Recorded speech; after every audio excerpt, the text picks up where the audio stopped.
19ချိန်အတွက်ပေါ့နော်ကျွန်တော်တတိယဝါဒရှင်တွေအတွက်ကျွန်တော်19ချိန်အတွက်ကဏ္ဍတော့ပြန်ကြကဏ္ဍပဲဖြစ်တယ်ပေါ့နော်အဲ့ဒီပြန်ကြကဏ္ဍ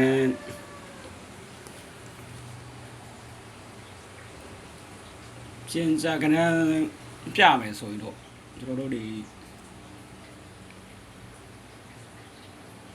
ခုံရှိတစ်ပေါ့နော်အဲ့ဒီခုံရှိတစ်ပတ်လေပဲထားပါတော့နော်ခုံရှိတစ်နဲ့ကျွန်တော်တို့အချိန်ကိုက်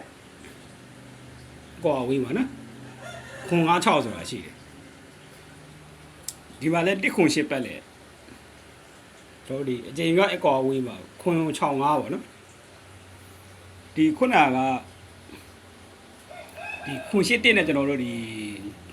ခုံ65ကိုရီမယ်ဆိုရင်တော့ကျွန်တော်အပြင်ရေးပဲရီပြလိုက်မှာပေါ့နော်2 4 6 8 10 12 14 16 18 20 22 24 26 28 30ပေါ့နော်အဲ့တော့အပြင်30မြောက်မှာခုံ96ဆိုတာရှိတယ်နော်ဒီမှာတော့1ခုံ8ပေါ့နော်အဲ့1ခုံ8လဲကျွန်တော်တို့ဒီခုံ96စီကိုကျွန်တော်အပြင်30ရီမယ်ပေါ့နော်2 4 6 8 10 12 14 16 18 20 22 23 30မှာလဲကျွန်တော်တို့ဒီမှာခွန်96ပေါ့နော်ခွန်96ပတ်လေပေါ့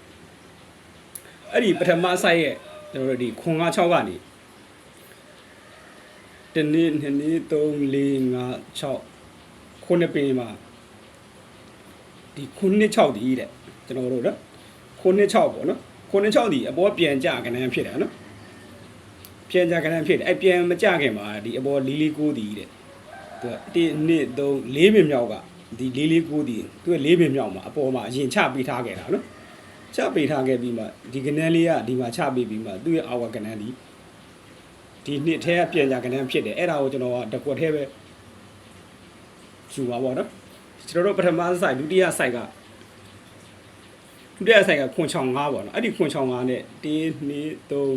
5 6ခုနှစ်ပြမြောက်ပါ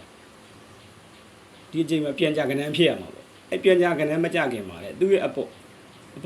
ကဏ္ဍတည်တယ်ကျွန်တော်1 2 3 4ပြမြောက်က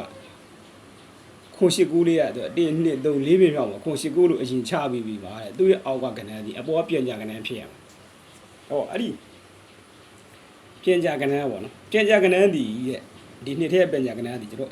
အပင်ရီပြပါပေါ့နော်2 4 6 8 10 12 14 16 18 19ပင်မြောက်လဲဖြစ်ရမယ်တဲ့နော်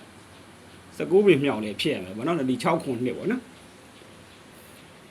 ကဲကျွန်တော်ဒုတိယ site ကိုပြင်သွားလိုက်မယ်ဆိုရင်တော့အကျေရီပြမယ်ဆိုရင်2 4 6 8 10 12 14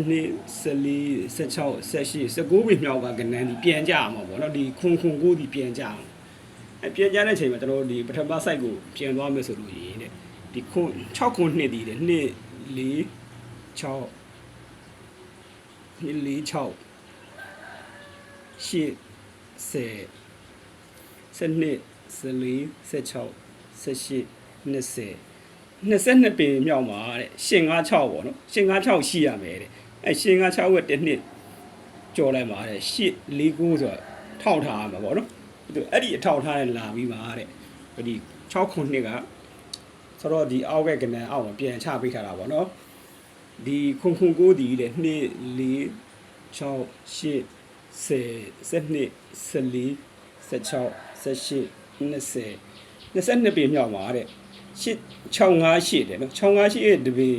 တစ်နှစ်ကျော်မှာတဲ့498ဆိုတာပြန်ခံထားတာပေါ့နော်အဲ့ဒီပြန်ခံထားပြီးမှာတဲ့သူရဲ့အချိန်ကိုက်ကဒီခုံ9ဒီတဲ့ခုံ9လို့ဒီအချိန်မှာပြန်ချပေးရမှာပေါ့နော်အဲ့ဒါကိုကျွန်တော်တို့ကဒီအဘူး3ခွက်တည်းရှိတယ်ပေါ့နော်ရှိပြီမဲ့ကျွန်တော်ကနအချင်းချုပ်ကြည့်လိုက်မယ်ဆိုပြီးပေါ့နော်ကနအချင်းချုပ်ပြီးတော့ကြည့်လိုက်မယ်ဆိုရင်ဘယ်လိုထိုးရမလဲဆိုတော့ကျွန်တော်ကိုခုံလို့တကွက်တည်းထိုးရမှာပေါ့နော်ထိုးရမယ့်ပုံစံလေးက6ထိပ်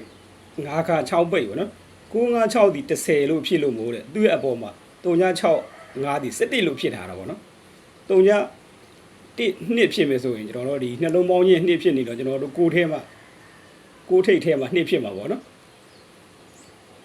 အဲ့ဒီလိုပဲနောက်တစ်ခုကကိုထိတ်ထဲမှာ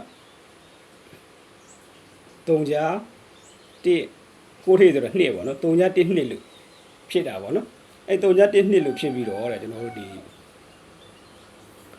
နှစ်ထိတ်ကလေးရယ်နော်ကိုထိတ်ကလေးရယ်နှစ်ထိတ်ကလေးရယ်ပေါင်းရင်းဒီလဲ3ပေါ့နော်အဲ့ဒီ3လို့ဖြစ်တာတဲ့တပင်ကျော်မှာဒီနှစ်ထိတ်နဲ့ကိုထိတ်နဲ့နှစ်ထိတ်နဲ့ပေါင်းတော့3လို့ဖြစ်တာပေါ့နော်ဒီ3လို့ဖြစ်တာ ਨੇ ဒီထိတ်ဒီထိတ်လို့ပြန်ကြရပါနော်သူကတပင်ကျော်3ထိတ်ကလေးရယ်1ထိတ်ကလေးရယ်9ထိတ်ကလေးရယ်ပေါင်းတော့3 1 9ဒီတဲ့3လို့ဖြစ်တာပေါ့နော်3လို့ဖြစ်တာ ਨੇ တပြိုင်တည်းပေါ့နော်ဒီထိတ်ကလေးဒီအောက်ကို9ထိတ်ဒီ9ထိတ်လို့ပြန်ရရမှာပေါ့နော်ဟုတ်ကဲ့ထိတ်တူထိတ်ပေါ့နော်တစ်နှစ်ကျော်ပါတဲ့8 6ဆိုတော့ကျွန်တော်တို့4ဖြစ်နေတဲ့အတွက်9ထိတ်ထဲမှာကျွန်တော်တို့3ဖြစ်ပါပေါ့နော်ဒါ9ထိတ်လို့ဖြစ်သွားရတော့ဒီ9ထိတ်ကလေးဒီ9ထိတ်လို့လာမှာခုနပြောသလိုကျွန်တော်တို့33 23ဖြစ်မှာပေါ့အဲ့ဖြစ်တဲ့အတွက်ကျွန်တော်တို့9ထိတ်နဲ့ထိုးရမယ်ဆိုတော့ကျွန်တော်တို့ရဲ့ကဏ္ဍကခုံ9က9ခုလို့တပေါက်တည်းပဲထိုးရမှာပေါ့နော်